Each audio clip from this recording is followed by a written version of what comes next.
رسمتك يا حبيبي في خيالي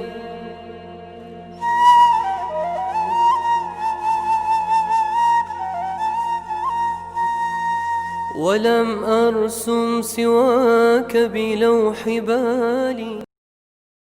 Bismillahirrahmanirrahim. Alhamdulillahi alamin. Nahmaduhu wa nusallimu ala rasulihil karim, amma ba'd. Saudaraku yang dimuliakan Allah, mari kita lanjutkan taklim kita tentang keutamaan zikir.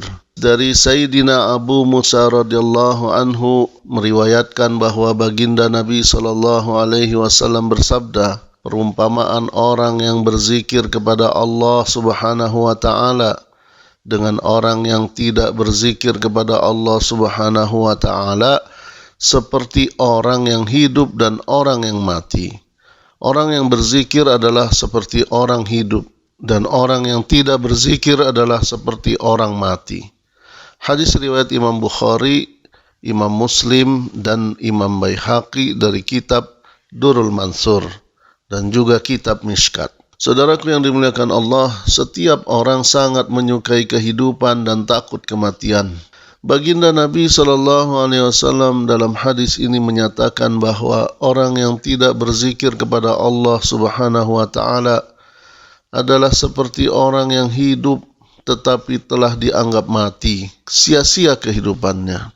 Ada syair yang berbunyi, kehidupanku kini bukanlah kehidupan yang sebenarnya. Kehidupan yang sebenarnya adalah kehidupan orang yang telah berjumpa dengan kekasihnya. Sebagian ulama mengatakan hadis yang tadi kita dengarkan menjelaskan tentang keadaan hati, yakni orang yang selalu berzikir hatinya selalu hidup, sedangkan orang yang tidak berzikir hatinya mati. Sebagian ulama lagi menulis bahwa permisalan dalam hadis itu adalah dari segi untung dan ruginya, bahwa barang siapa menyakiti orang yang berzikir, seolah-olah ia menyakiti orang hidup yang mampu membalas, sehingga orang yang menyakitinya akan menerima balasan. Barang siapa menyakiti orang yang tidak berzikir, seolah-olah ia menyakiti orang mati yang tidak mampu membalas.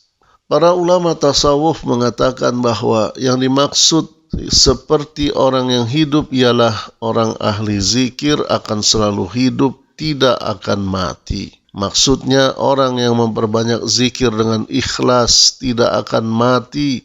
Kematiannya hanya perpindahan dari satu alam ke alam yang lain. Hal ini sebagaimana firman Allah Subhanahu wa taala mengenai para syuhada. Bismillahirrahmanirrahim. Bal ahya'un inda rabbihim yurzaqun. Bahkan mereka para syuhada itu hidup di sisi Tuhannya dengan dikaruniai rezeki. Quran surat Ali Imran ayat 169. Demikianlah orang-orang yang ahli zikir tersebut memiliki kehidupan yang khusus setelah kematiannya. Imam Hakim Tirmizi rahmatullah alaihi berkata, zikrullah membasahi hati dan melembutkannya.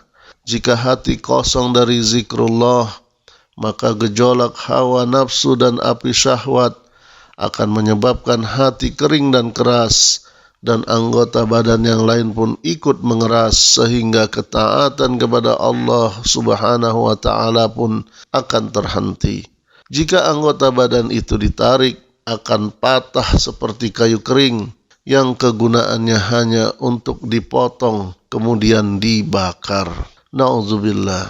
Semoga kita semua selalu menjaga amalan zikir kita pagi dan petang, kemudian amalan zikir setiap saat kita ingat kepada Allah, maka kita lafazkan zikir kepada Allah dengan banyak ucapan mengingat Allah dengan lafaz yang berbeda-beda tergantung mana yang kita suka, mana yang mudah bagi kita untuk diucapkan.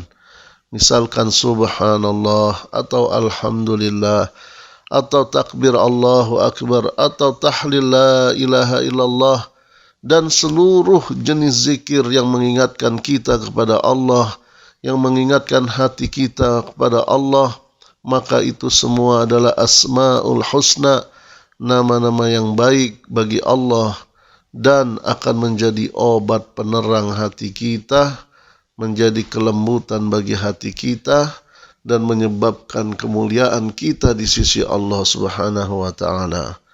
Silahkan kita niat untuk mengamalkannya, kemudian kita sampaikan lagi kepada saudara-saudara kita yang belum mendengar hadis ini. Wallahu a'lam bissawab.